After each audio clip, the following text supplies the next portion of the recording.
Hey, and welcome to Tax Talk with the Tax Queen. My name is Heather Ryan. I am also known as the Tax Queen.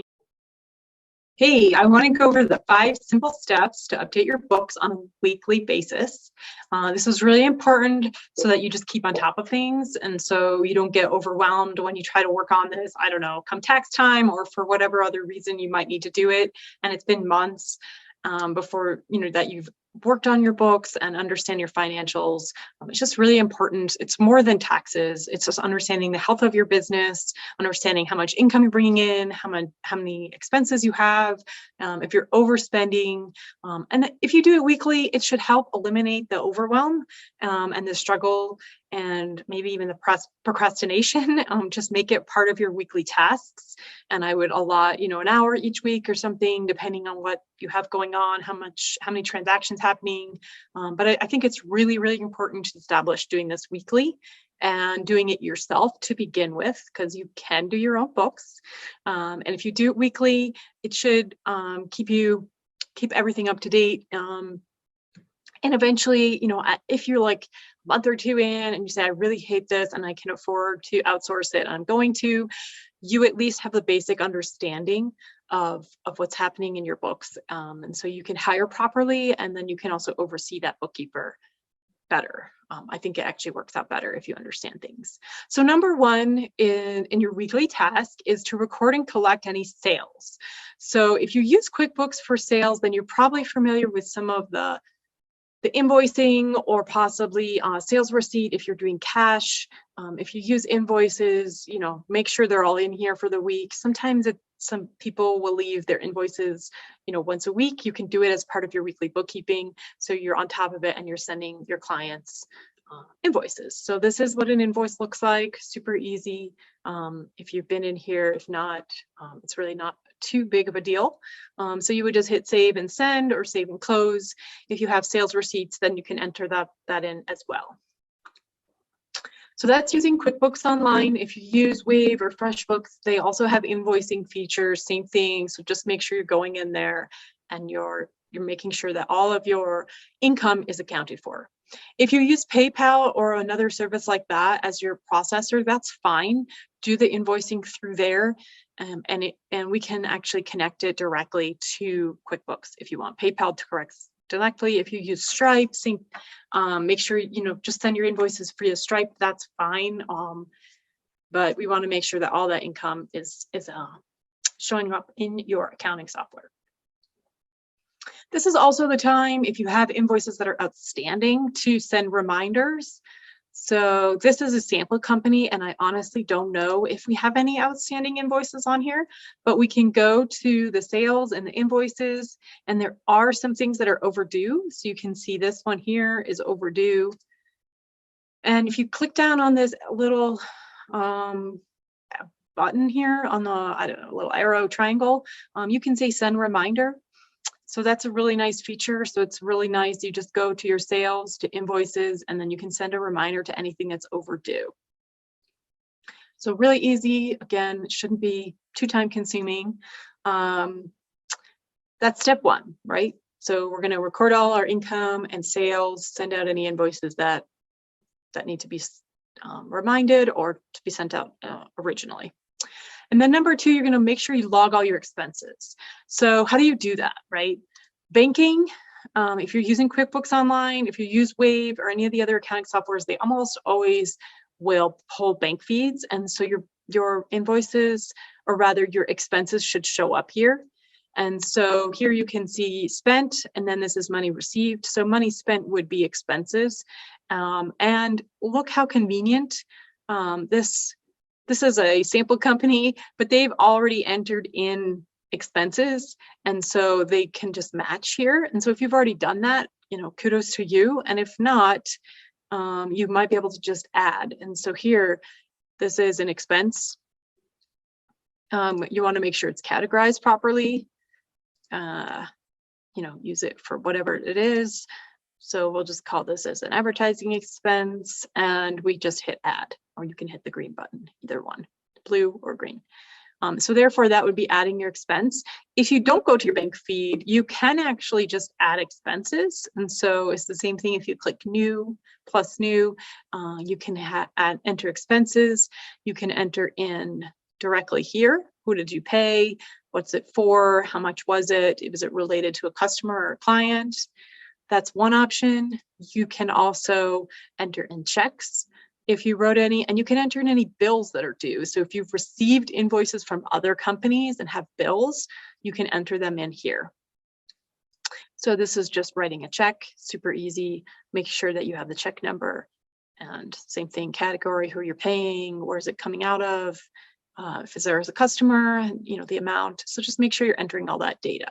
So that's logging your expenses. There's 3 different ways. Again, making sure if you paid anything in cash, that you're entering that in as an expense. And you can actually say here, we'll go back to it, that you paid in cash. So payment method, maybe, and cash.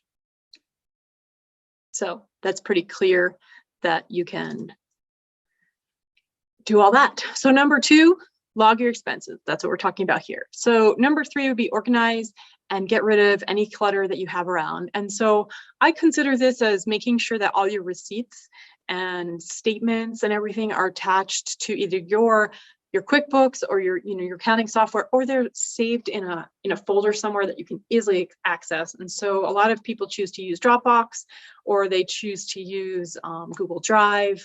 Those are all great options. Just make sure that it's either monthly, so like 2021 November, here's all my receipts in one folder. So it's really easy if you ever need to come back to it a year later or 2 years later, even 6 months later, really easy to find things. QuickBooks is actually really nice. So if you're on the banking tab, so that's when you see your checking account, your credit cards. If you go up at the top here, there's a receipts option. So you can upload directly from here from your computer. You can upload from Google Drive, and then you can also set up an email. So you can forward things from, if you have them in your email, you can just forward it to QuickBooks, and then it will show up honestly down below, and you can attach them to transactions. So this actually makes it pretty easy, and it's a little less painful. There's no data entry involved. I think it's pretty easy. The other option is if you're using a smartphone, you can use the QuickBooks app. I'm not to upload pictures of receipts directly to transactions. So sometimes I actually suggest doing that as the transaction is happening. So when you walk out of the store with a receipt, just take a picture and put it into QuickBooks. Takes 5 minutes or less, and you don't have to think about it later. If you forgot to do that, this is the time when you're going to do that on your weekly check-ins. So those are 3 ways in QuickBooks. Wave, FreshBooks, they all probably have their own ways. I can't showcase every software. So number 4 is deposits. So I'm guessing most of you are not going to the bank to make deposits. If you take QuickBooks payments, or even payments through Stripe or through Wave, PayPal, those are automatically deposited into your account, right? That's really easy, right? Maybe we can even skip this step, or just check it off. Hey, it's done. It's been happening, as things have been going along. It's just happening behind the scenes. I don't have to think about it. But just make sure that, your deposits are all in there. Any income that you've received has been hitting your bank account. And if you do have to obviously do any checks that you receive in the mail, you can do mobile deposit. This is a great time to focus on that, and maybe it's just part of your weekly habit. So super easy, right? Deposits. And so number 5, the last one, is we're going to review that bank feed. So let's go back to that banking tab. So if we go back to banking, so here's where you're going to see your checking account, your credit cards, possibly PayPal. And this is when you're going to hit match or possibly add. And these are already bills that were paid. And so that's what we've done in a previous step. So it's going to be really easy, and we can just hit match, and it's done. It seems pretty painless. I think it's painless. It really shouldn't take you too long. If you're really struggling with this, QuickBooks does have help. and it can walk you through, there's a little take a tour option, there's a little help function. I do suggest, though, doing this on a weekly basis. And my other little tips and tricks are do whatever in order to get yourself to do this, set yourself up properly. So play some music, have a glass of wine, I don't know, have a cup of tea or brew a cup of coffee, whatever works for you, and make sure that this is part of that weekly routine. So it's just on your calendar, like every Monday at 11 a.m., I'm gonna work on my books for the hour. And if you allot an hour and it only takes you a half an hour, woohoo, you have an extra half hour in your day. You can get a head start on your next task. You can step away and take a walk with the dog. I mean, whatever works for you. My other tip and trick is to find another friend who runs their own business and do this together or at the same time. So kind of like a co-working. So even if you're in totally separate states or locations, you can call each other up. You can do this over a Zoom meeting or whatever, and you can just check in and kind of have that accountability partner. And I think that sometimes helps. And also maybe someone that you could ask a question. Maybe they have the answer. Maybe they've done this before, and they can help you through any hiccups. So those are my tips and tricks for you. And then at the end, when you're done on your weekly task, celebrate however you want. Pour that glass of wine, dance to your favorite song, whatever it is that works for you. I want this to set you up for success. So you do what works for you and what's going to help you the best. So those are my 5 things. Let's just review them one more time so you kind of have an idea. So number 1, record and collect your sales. Number 2, log any expenses that you have with our bills, being by check. It doesn't matter. Those are all expenses. Number 3, organize and clear out that clutter. So make sure you have pictures, digital copies of all receipts. You can throw away the paper. Woohoo, less clutter in your RV. Number 4, make sure that all your deposits are made for the week and all your income shows up. And number 5, review the bank feed and match or add all transactions. And magically, you're done. There's your weekly tasks, financial tasks. Thanks for joining me today.